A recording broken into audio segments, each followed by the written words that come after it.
Hi everyone, I'm Angela. Welcome and welcome back to Angela's Fashion Mix. I hope you all had a fantastic day and I thank you for being here. If you are new, welcome to the channel.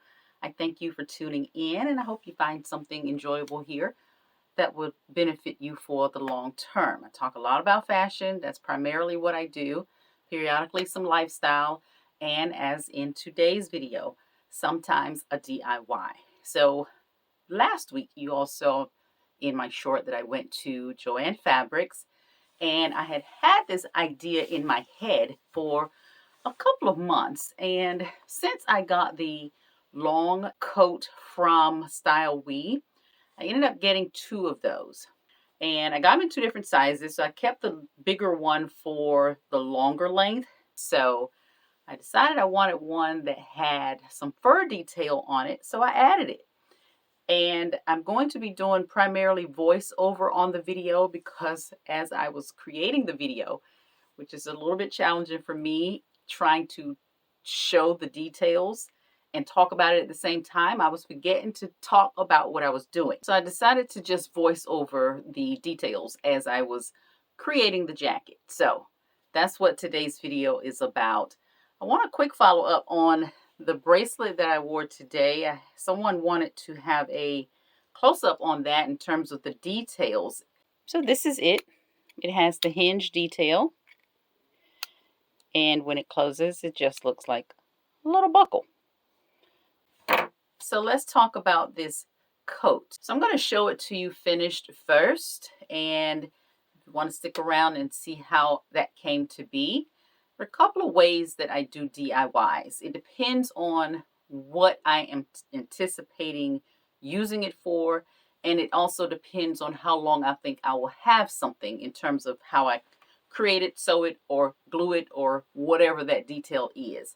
So in today's DIY, there's a combination of a little bit of sewing and primarily gluing. So when you see the sewing, it is primarily to secure the ends of the fabric, as well as some of the inner components to just create some additional stitch. I have done tons of DIYs with fabric over the years, and I don't see that there be any reason to have concern about this one.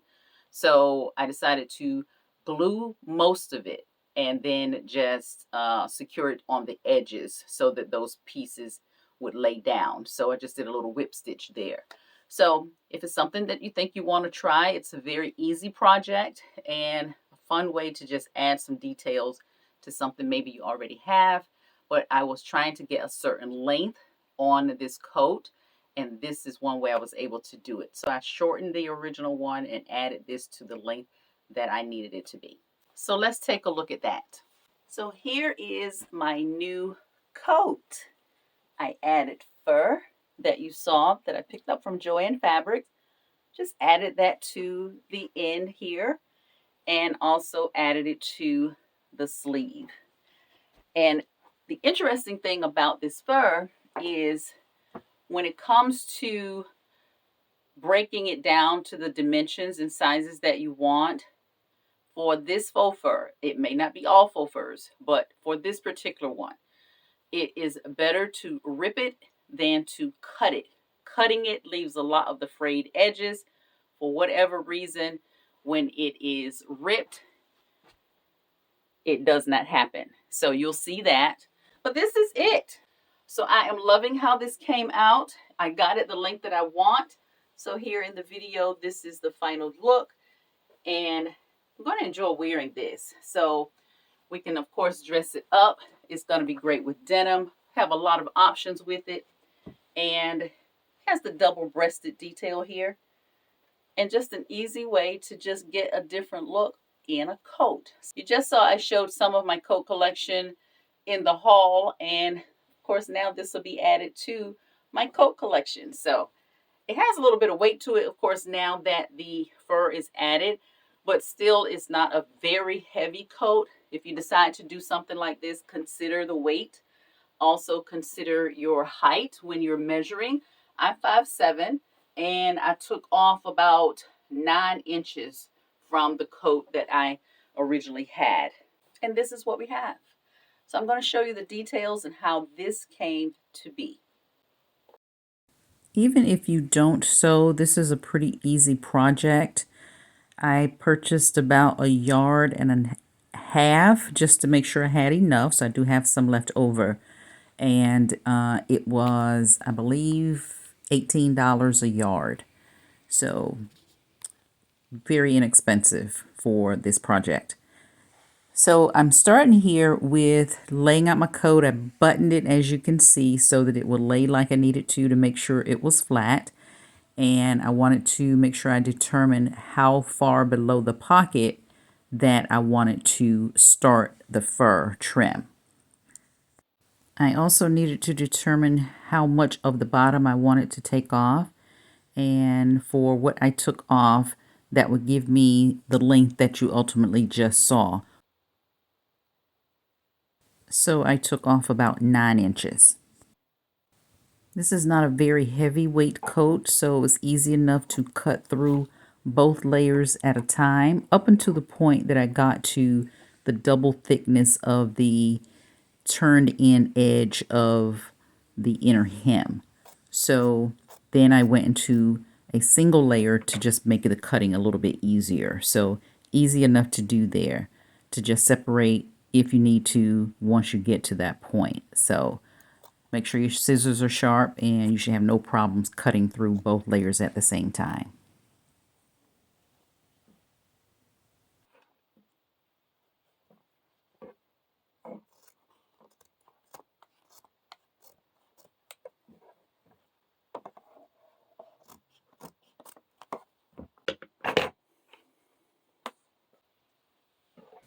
So here I'm just kind of assessing, wrapping the fabric around to the inside of the coat and just kind of getting a feel for that thickness here in terms of what that bulkiness is going to be once it goes on the inside. Also just double checking the measurement here to make sure that where I end up cutting is going to be the actual length that I think I want in the end. So this part here is just going to wrap over the inside edge. At this point, I'm comfortable with the width of the new fur trim. So I'm measuring that just to make sure that it's going to fall where I need it to before I start to cut, because this is where I'm creating that band around the bottom of the coat. So remember me mentioning ripping the fabric versus cutting it. I'm cutting just enough to give me a starting point to rip it. So this is how we keep the fabric from raveling, and believe it or not, it works. So I've just ripped the entire length or the wraparound portion of the coat for the bottom hem. That is what this will end up being. Got a little tough right here at the end, so I did cut that just like I did when I started it. So this is what I'm left with. I'm holding it vertically, but my band around the bottom will be 13 inches wide. This is the ripped edge, and except for a very minimal amount of fibers, you can see this is not falling apart in your hand. And if this had been cut, it would have been a different scenario. This is where I mentioned doing the whip stitch on the edges just to add some additional security here on the corners. Sorry, I went a little bit out of frame here, but this is the top corner, the edge, the entire edge on the inside where the fabric folds over into the inside portion. So just adding some security there. So with the glued edges as well as the stitching, there should be no issues with the fur staying attached to the coat. And along this long edge here is where I just whip stitched. So we should be fine there.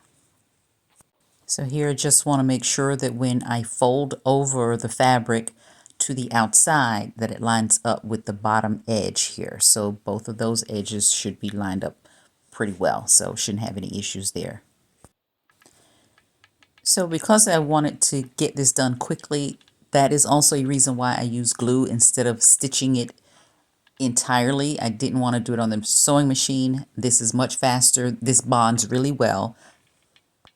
I do caution, if you are not comfortable with glue guns, that you do be very careful. This glue will burn. It will stick to your skin and will burn. So now I'm just overlaying the glue, making sure the edges are aligned, and adhering the fabric to the coat. You do want to work pretty quickly. You don't want the glue to dry. And I've been pressing as I have gone along to make sure that it's attaching properly. So here I'm just attaching the other inside edge to the coat. You can certainly glue as much or as little as you want. If you want to glue to secure some spaces before you start to stitch it, that is totally fine as well, whatever is comfortable. I'm also adhering this inside fold so it doesn't flap open when I'm walking. And it also makes it a little more finished.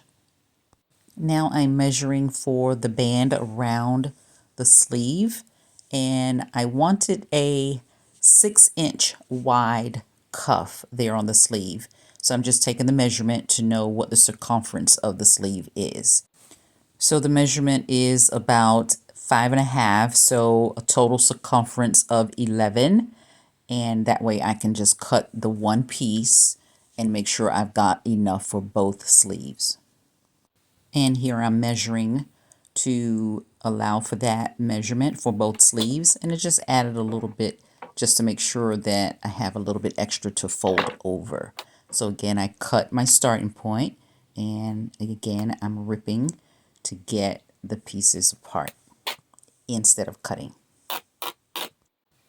If you wanted a deeper cuff, you definitely can do that, but I wanted 6 inches, so I'm just measuring that to see where it falls on the sleeve, and that works great. I'm now measuring for the 2 separate cuffs, and I'm measuring out a 24-inch piece because where the 2 pieces meet on the seam, I want to make sure that they flow into each other smoothly so that there's no ridge. So instead of overlapping them, they will connect seamlessly on the seam. And there's one cuff. So for my preference, I went about 7 inches below the bottom of the pocket to determine where to start the band on the bottom. You've seen the coat. It worked, but I hope it made sense for you, and I hope you try it. Create something new for your wardrobe. Again, this was a pretty easy project. It took me about, I'm going to say, an hour total to get it done. So that just kind of gives you an idea of how quickly it can go. And I have some pieces left over, so I might have an opportunity to do something else. Might be able to make a bag or something like that. So who knows? We'll see what happens. And that is my DIY. I hope you enjoyed. If you have not subscribed, please do consider subscribing. I thank you all for watching. Also, I invite you to my live sale on tomorrow, Thursday, the 25th at 7 p.m. That's Eastern Standard Time. And we typically have a lot of fun. The ladies are amazing. And we will have shoes, clothing, bags, jewelry, all of those wonderful things. And there will be some outerwear. So if you can tune in, we look forward to seeing you on tomorrow. Everyone have a fantastic rest of your night, and I will see you all on Thursday. Have a great night.